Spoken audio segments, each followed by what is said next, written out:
Because even though I went through all of this work, I did all of that work meant for my mental health. You still get to a point in your life where you're like, okay, I'm this person now. What do I do with it? And and so that's where I come into play. You know,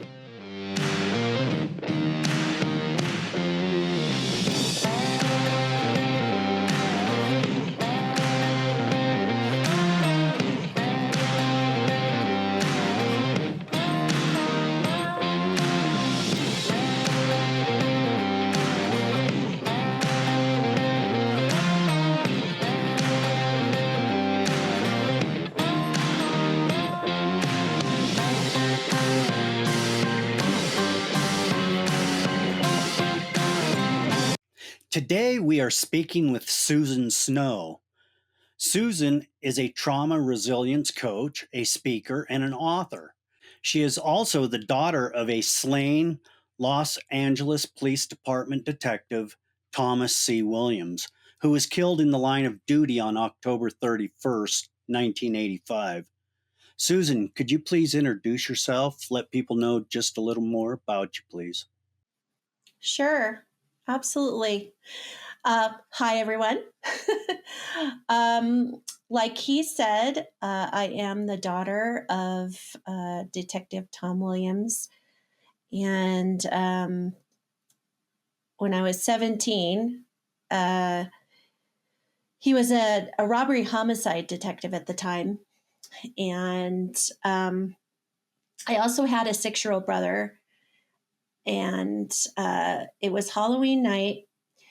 And my dad was a lead detective on a case that he was testifying that morning in court. And he and I chatted about it. And I wanted to go to a party that night. I was 17. I was a teenager. I wanted to go out with my friends. He said, absolutely no. It's a school night. And so, he just said, when I come home, we'll talk about it. But the plan was that he was going to leave court, go to my brother's school, pick him up from school, and come home. Meanwhile, my mom and I would be home. And so when I got home from school, I got ready for my night, and my mom came home. She was still in her costume from work, her work party. And the phone rang. And when it rang, I went and grabbed it because I thought it was for me. And it wasn't for me. It was a lady from my brother's school. And all she said was that there was a drive-by shooting and my dad was involved. My mom came around the corner and I saw her, so I handed her the phone immediately. And I watched her demeanor and I watched her posture. And as she was talking to this lady, I could just tell that it was bad. She got off the phone and she said, we're going to the school. So the school was about 7 minutes from my childhood home. We got there, and the way that Faith Baptist is set up is there is a parking lot right in the middle of the school. And after school care got out on the back side of the school. So that's where we headed. As we started heading there, it was nighttime by now. And I could just see the sky was lit up by all of the police cars' lights. And then there was an ambulance in the road as well. So we were walking, and then she and I both caught my dad's truck. So we started to run towards the truck. And when we got closer, we saw that there was glass on the ground. We rounded the corner, and there he was, partially covered up with a white sheet. And at that moment, I watched my mom buckle, and she started screaming. And my teenage mind was not able to comprehend what I was seeing. So what I ended up doing is focusing on the ambulance. And my brain kept saying, why isn't anybody helping him? Where is everybody? Why isn't he being helped? Soon enough, 2 officers came up, grabbed our arms, and escorted us back into the school. where we went to an office, and my mom was taken aside by some detectives. I sat in the office just trying to comprehend what was happening because there was so much chaos going on. And I still was not comprehending what was happening. I still was not comprehending that he was gone. It wasn't until I heard two ladies talking in the office, they worked there, and the one lady said that Mr. Williams was deceased. And at that point, my life shattered, my world shattered. And all I can think of is getting up out of that chair and running out of that room and running as far as I could from this nightmare.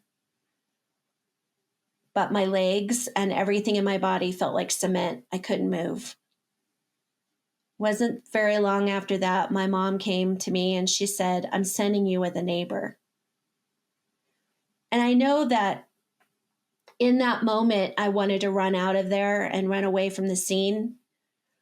But the kid part of me wanted to be with my family unit. I needed to be with my mom and my brother.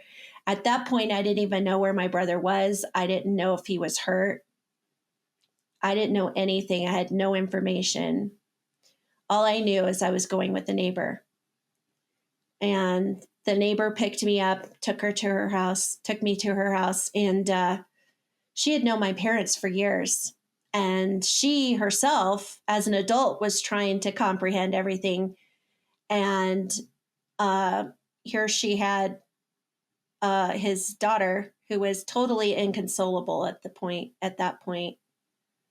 And she tried really hard to be there for me and console me the best that she could. But I had been dating this boy for about 3 months. And at that point, all I wanted was my boyfriend. So I asked her to call him at work. And he was 19 at the time. And he showed up and he had no information. So when he showed up at the door, he said, "Grab your purse, grab your jacket, let's go to the hospital."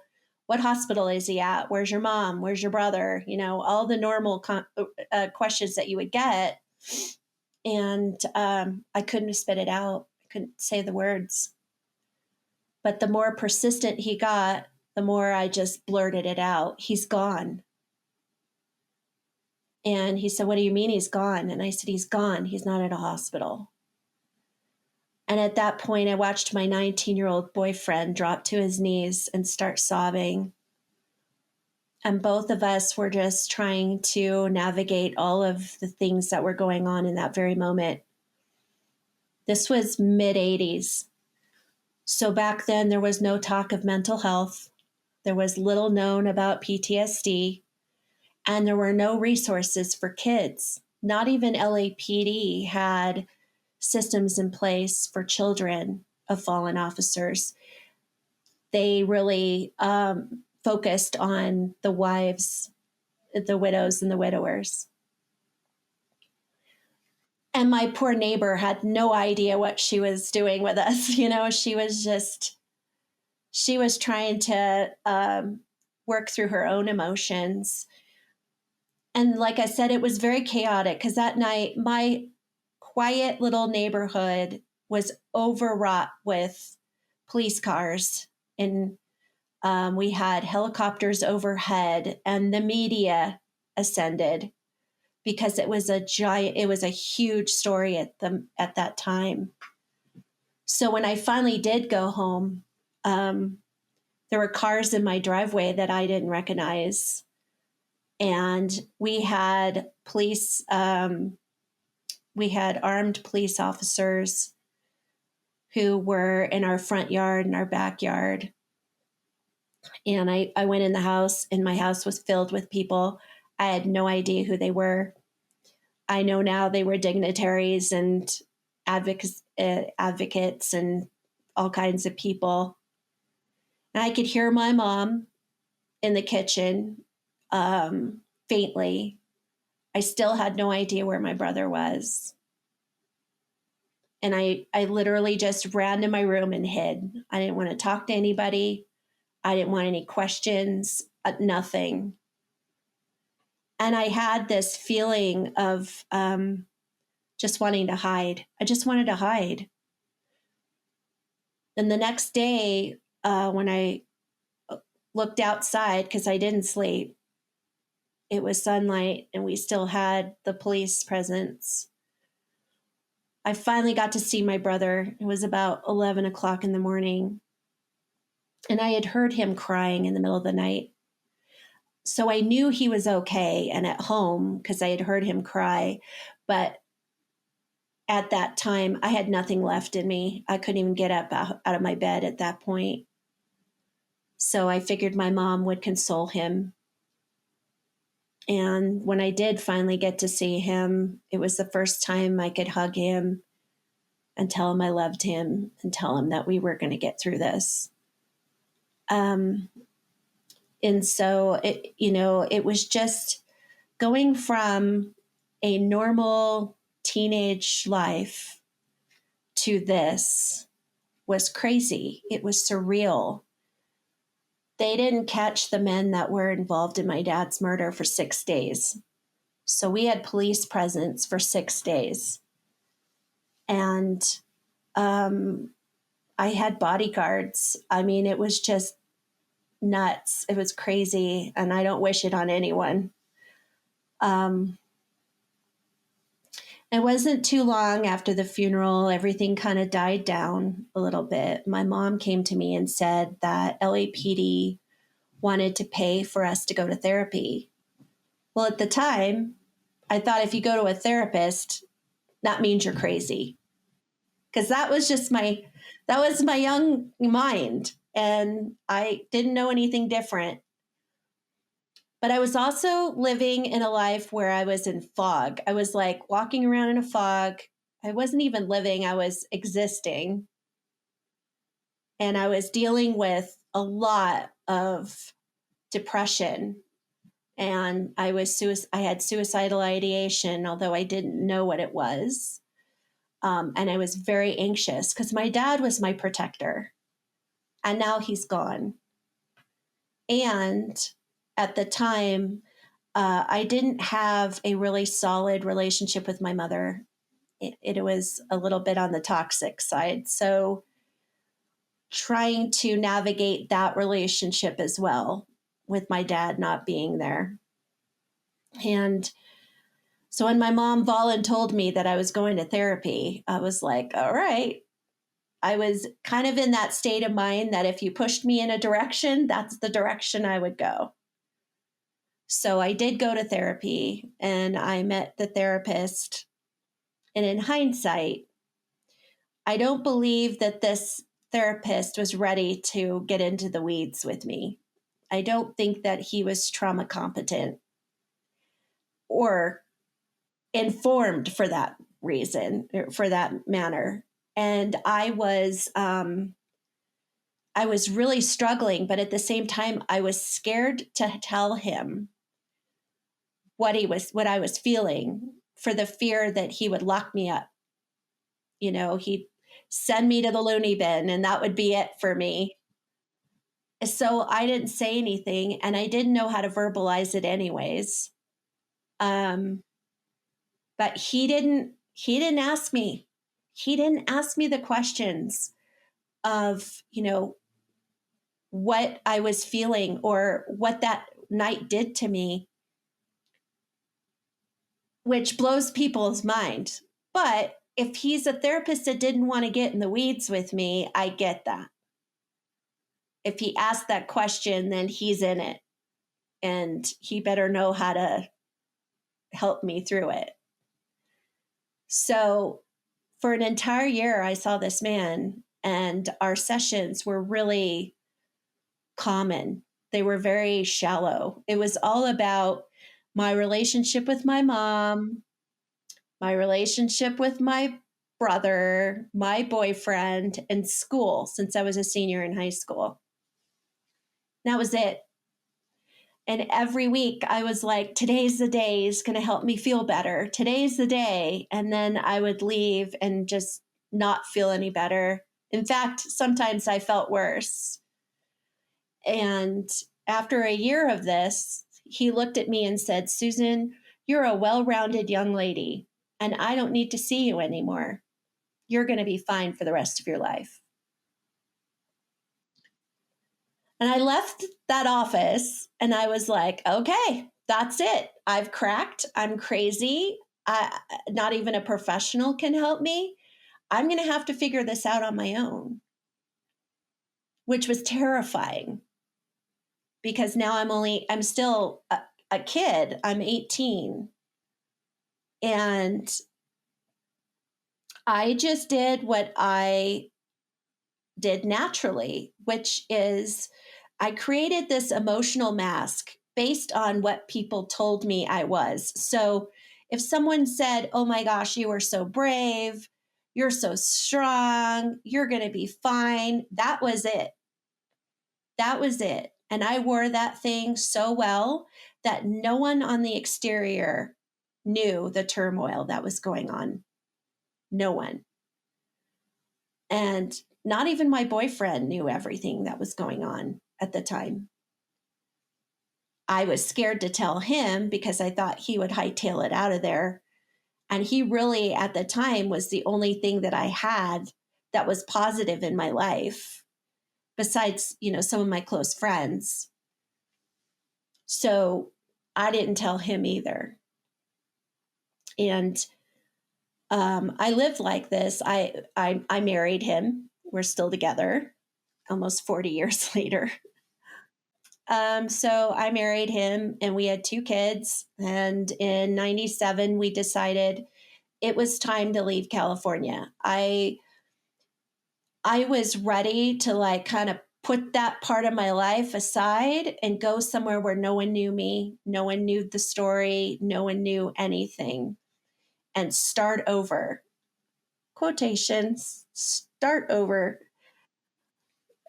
Um, because little did I know that your pain and anguish and trauma goes with you no matter where you are. So geography didn't matter. So we moved April of 97, and at the time I was working as a hairdresser. I was working in a salon that was close to Littleton, Colorado. And on April 20th of 1999, I was working that day. I had taken a break from my client and went into the back room and turned on the TV. We had a little tiny TV back there in our break room. And up popped the live coverage of the Columbine shootings. I started having flashbacks. I turned pale. I started sweating. I could feel an anxiety attack coming. And I was really confused because remember, I was told I was going to be fine for the rest of my life. So I didn't recognize what was happening to me. And my colleagues did not know my story. So when they saw me going through all of this, they were confused. And they're like, we don't get it. You're not old enough to have kids there. We know you don't live around that area. What is happening to you? And I couldn't answer it. I had no idea. So what I did was what I always did. I put that mask back on and I went out and I finished my day. Now, everybody around me was so upset, crying, angry. I mean, you name it. And I was just like, this isn't going to affect me. I'm going to finish my day. This is going to be fine. And inside, I was a mess. But out exterior wise, no one saw it. Nobody saw it. The minute I walked through those doors to get in my car, everything flooded back. Everything. And I felt like I was spiraling. I had suicidal ideation. I had plans in my head, but at the same time, I had this like internal fight because even though I didn't want to feel like this anymore, I had 2 babies at home and I needed to stay for them. And so I didn't know what I was going to do. And it wasn't until my husband stopped me at the door because he's a very smart man. And he watched me spiral. He saw it coming and he knew it was a slippery slope. So he told me, you have two choices. You either get help or I'm putting you in a hospital. And at that point, I was so scared that I put up that white flag and I was like, all right, I'll go to the doctor. I'll get some help. And I made an appointment that afternoon to go see a physician. And the physician put me on antidepressants because that's what they do. And then he handed me a business card and he said, I want you to make an appointment with this therapist. And I literally laughed in his face because I said, look, I tried this 14 years ago and it didn't work. So what makes you think it's going to work now? And he said, honestly, you don't have a choice. And so I made the appointment. And 3 minutes into the appointment, I knew something was different. She was asking me the questions. And I felt safe with her. So I answered them. I was allowing myself to be vulnerable with her. And she looked at me after she heard my story and she said, Susan, everything you've gone through since you were 17 is normal because you have PTSD. And I was like, wait a minute. I didn't go to war. I'm not in the military. What do you mean I have PTSD? And she said, nope. She said, anyone who goes through any type of trauma can experience PTSD. But what you need to know about that is that it's not something that goes away. It's something you learn to manage. And in that moment, I realized I had hope for the first time, that I had hope and that I had a person that I had been yearning to have all these years, someone to be able to listen to me and guide me in the right way so that I can heal from my trauma. And I was so grateful in that moment, so grateful. So that was the beginning of my journey of healing. It's a very fascinating story, Susan. Um, I really want to ask the first question here. Did your family ever talk about what if this ever occurred before your father's passing?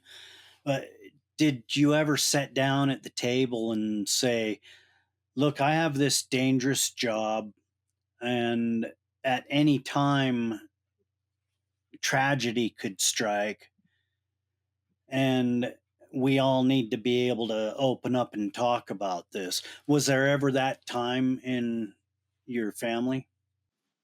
No, I kind of had a false sense of security because when he became a detective, in my mind, a detective comes in after. So it's more of the processing. It's not being in the middle of the crime or putting yourself in harm's way in that way. And so I felt like Dad had a desk job. How dangerous is that? We didn't think about retaliation or anything like that, and this is what it was. And and it had never happened before, so it wasn't even in our stratosphere. We just didn't even think about that. I'm sure my mom and dad had, you know, conversations when he went into law enforcement that this is a possibility. But when it came to me being as old as I was and being able to have those kind of conversations, I just felt like, he had a desk job.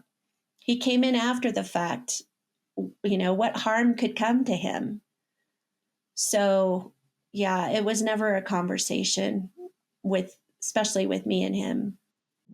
So, what was your support system like before the incident and then after the incident? Was there ever any, the thin blue line brotherhood. They are supposed to take care of each other. Was there support from them before and after? And what was that like? Um, you know, my dad was pretty close with a lot of the guys that he worked with, so they were kind of like family. Um, the one thing I can say about my dad was he was a very present person.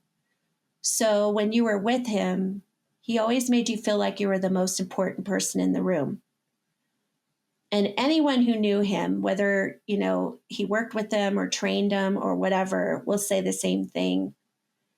And so there was always that feeling of, if something had happened, they would be there for his family. But afterwards, yes, there was absolutely that. They came, they did whatever they could to help my mom around the house. The following week, my brother had a birthday and he turned 7. And so my mom and dad had bought him a bike, and my dad wanted to teach him how to ride his bike, but he didn't get that chance.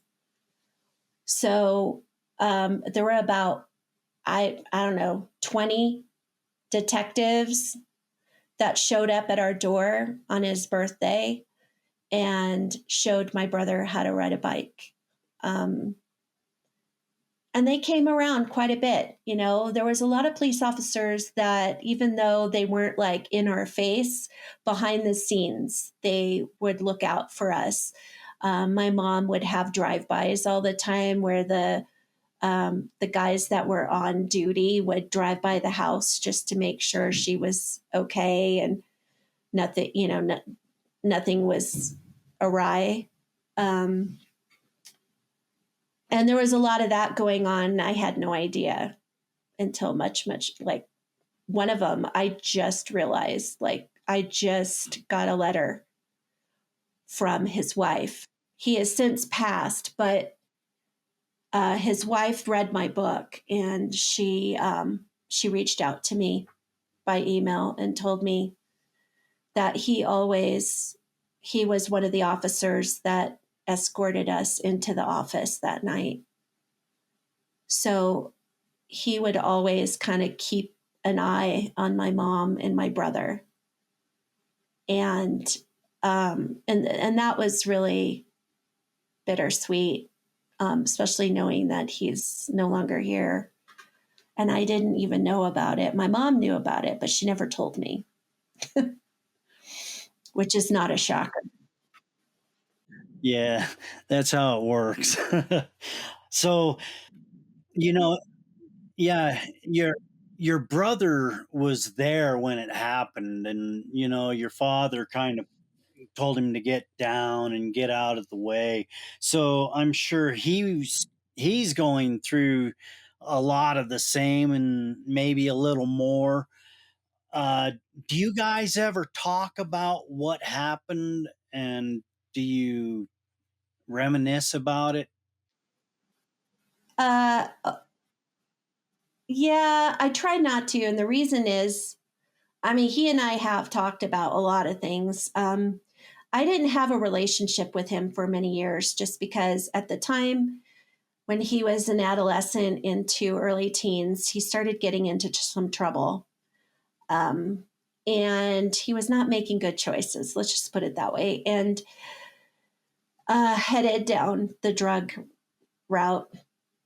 My mom was a drinker, and my brother was an addict, and so I kind of, and we're 10 years apart. So I distanced myself a lot from that drama.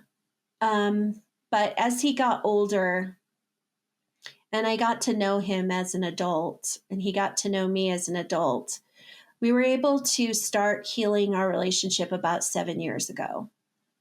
And in that it was literally a comparison of notes. um, which was healing. But at the same time, it's like the one thing that he could tell me is that at the time of the incident, all the focus went on to him and my mother. And of course it would, right? But I got pushed aside. The media didn't even realize or recognize that he had a daughter for 2 days.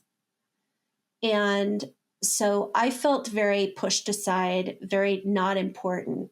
Um, and he knew that and recognized that and had a lot of shame and guilt around that. So we were able to heal through those conversations. And now we're very, very close. And he's doing great. And he married the love of his life. He has a daughter in California. He's a stepdad. He's now a pop-up to two babies. And, he's doing really, really well now. He has visceral reactions. It leads to some physical issues that he has if he gets overly stressed. So I told him when I wrote the book, you can read this or you don't have to. You can read it along with your therapist. I don't want to put any more pressure on him, and I definitely don't want to cause him any more health issues. So I just told him, when it's time, if you want to read it, great. If you don't ever want to read it, that's fine too. I totally get it.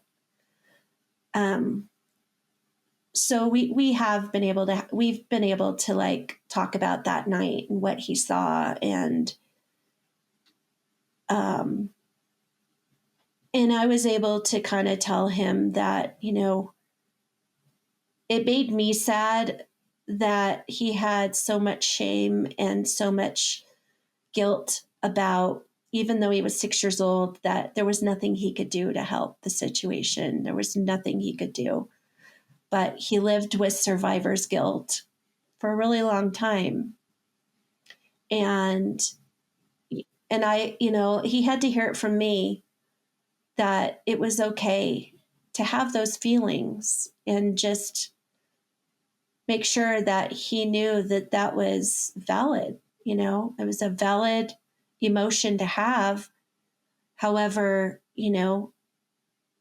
I don't feel that way. No one else feels that way. And so he needs to learn to let that go so that he can move on with his life. Yeah. Well, anytime we deal with these traumatic experiences, especially as children, because that's when it's most traumatizing, in my opinion. So y- there's a lot of ways people can go, but you chose to start speaking out and become an advocate. What was that tipping point like, and why did you choose to start speaking out? Well, for me, part of the reason I wrote my book was when you go through something like that, that's very much out there in the open, and people make up in their minds your story. And a lot of times their story did not align with who I was as a person. And so when I turned 50 years old, there's something about 50, I don't know, but I drew a line in the sand. I drew a line in the sand and I said, it has to happen now. I have to write my book now. And it took me 4.5 years to write it. I had to be in the right mental state in order to do this. And I had to have the tools to manage the emotions that would come up throughout the writing process. And I did. I felt confident in knowing that I would be able to pull myself out of whatever emotion that I was headed towards. There was a lot of fear involved in writing this book as well, for a couple of different reasons. When I sat back and I realized what kind of book I wanted to write, which was a memoir, I knew that I needed to be 100% authentic. And in doing that, I had to tell not only my story, but I had to tell other people's stories as well. And in doing that, I knew that part of those people would be my mom and my husband. And I when I thought about it, it was scary because my mom and I were hanging on by a thread. Our relationship has never been healthy. And my mom is a narcissistic parent. And so it was difficult, right? So I had to be okay with the outcome, whether that was totally releasing our relationship or opening a conversation. Also, with my husband, we've been through so much in almost 40 years together. And I was afraid that because I do talk about issues that we had in our marriage, that this would reopen some old wounds and cause harm to my relationship with him. The third thing that I was fearful was my safety, because when the book came out, two of the men were still incarcerated. One of them had already been released in 2017. So I was a little afraid of retaliation. And coming from my background, because we were targets at one point, the entire family. So all those old feelings came back up. But what I realized that there was so much pain and anger revolving around my dad's death, and the fact that my brother was involved and saw it in the law enforcement world, especially. I felt like if people saw the healing I did and the resiliency I have, that it would allow them to heal as well. And I also realized that there are faceless people out there that maybe are afraid of starting their healing journey from trauma. That maybe by them seeing my book and reading my book and hearing my message, that it would give them um, an idea of they weren't alone, just making sure that they understood that they aren't alone, and you can get through things like this. You can move through these things. You can find resiliency on the other side of it. So every time I had those fears pop up, and they popped up frequently, I always put my purpose behind the writing of the book, which was the faceless people out there that needed to hear my message, that needed to hear they weren't alone, and needed to hear that they can heal from whatever trauma that they've gone through. Yeah, I think it's so important. You know, they they say coping with things can be difficult. I say it is going to be difficult, no matter how strong we are. When hiccups hit us, it's a roadblock, and sometimes our mind it stumbles when those things happen. So what is the best thing that has come out of this instant in your life? Oh gosh, the best thing. I found my purpose. Um, I found my purpose. And so when I speak to people, I'm coming from a place of I understand where they're coming from. And my biggest message that I put out to people when they meet me is that I am a safe space. You can be vulnerable with me. You can trust me. There is no judgment. I think a lot of people go into therapy and they're afraid to be vulnerable because they're afraid they're going to be judged for whatever it is that's coming out of their mouth.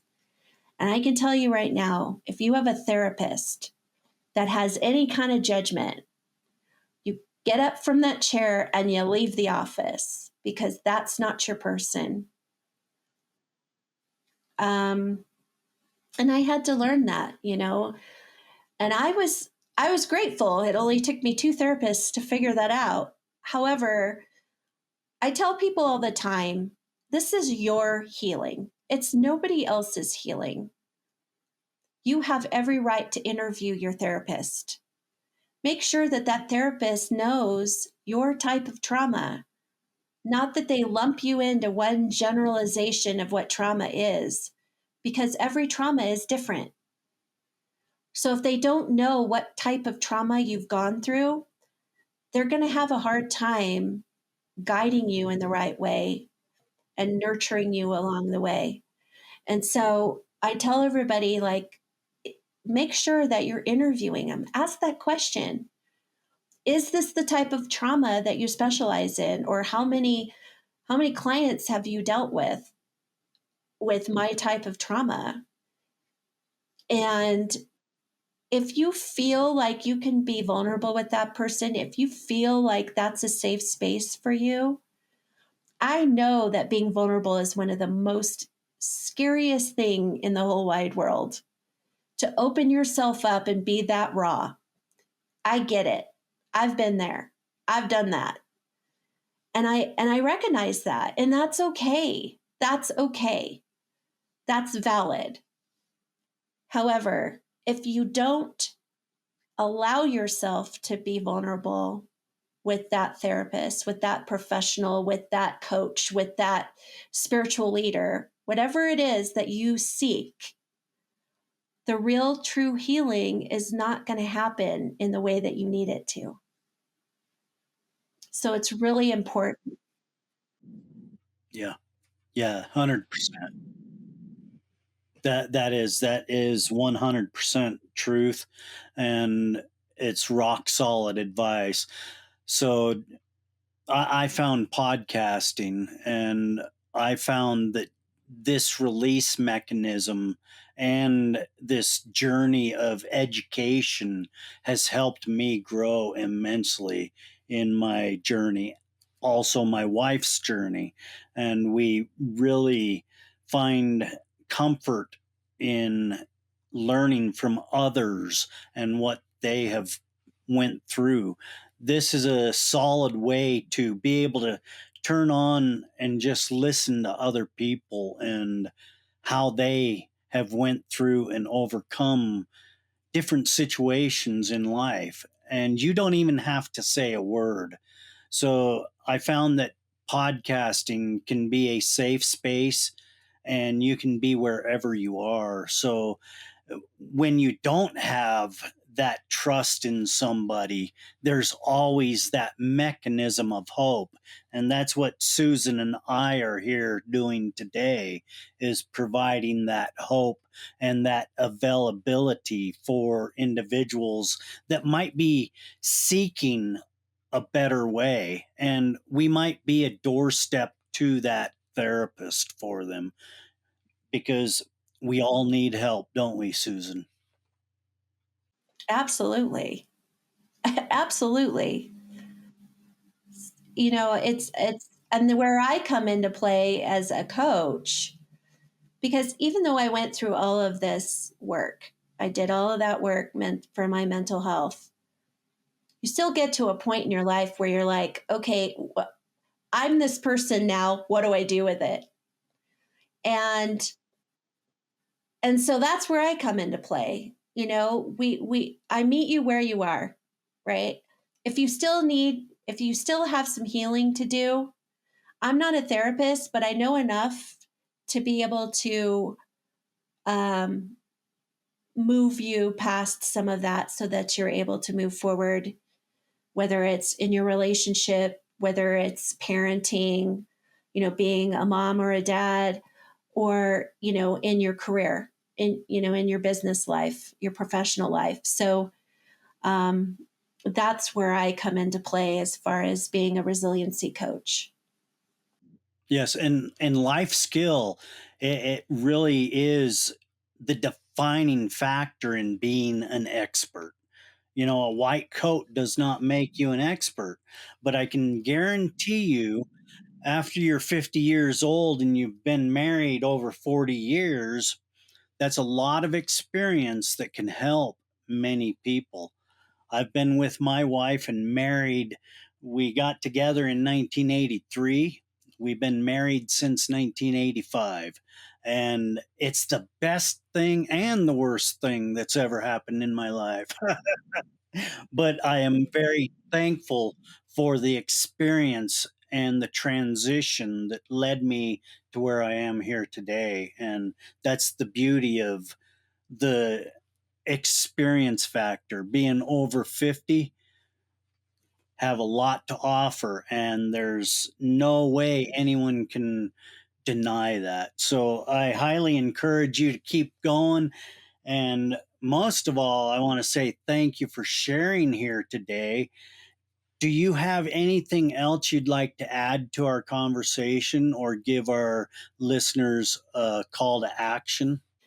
Yeah. A couple of things I always end with. One, if you're out there and you're listening to this, just know that you're not alone.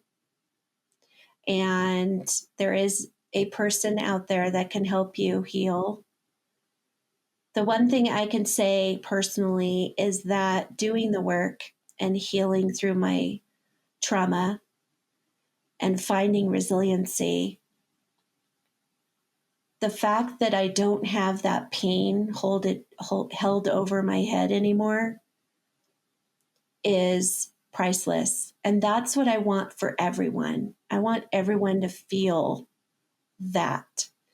And so just knowing that you're not alone, and that's not something that I heard as a young lady, I felt very alone.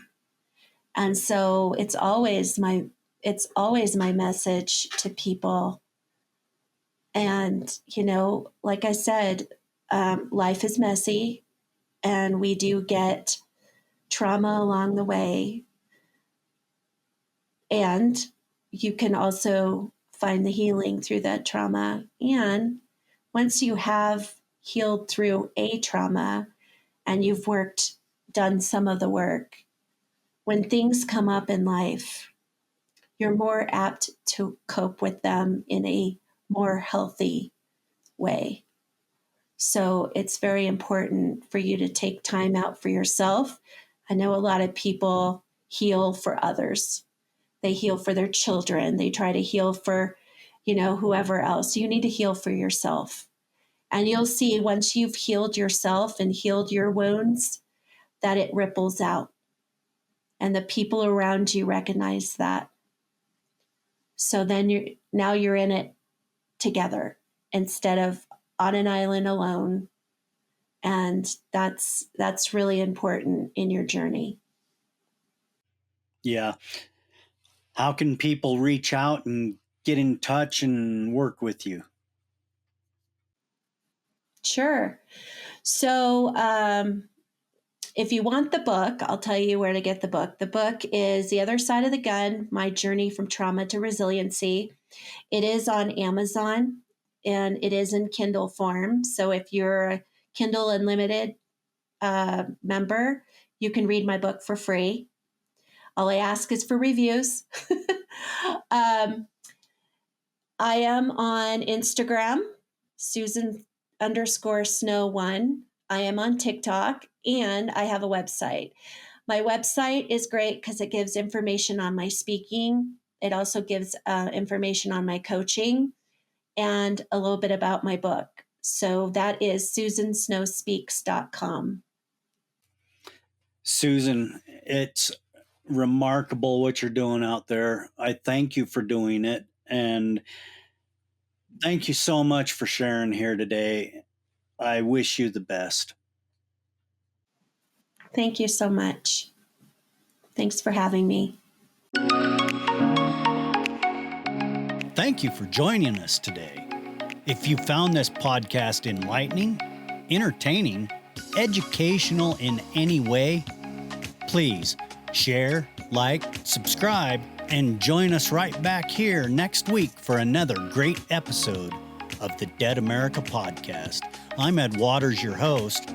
Enjoy your afternoon, wherever you might be.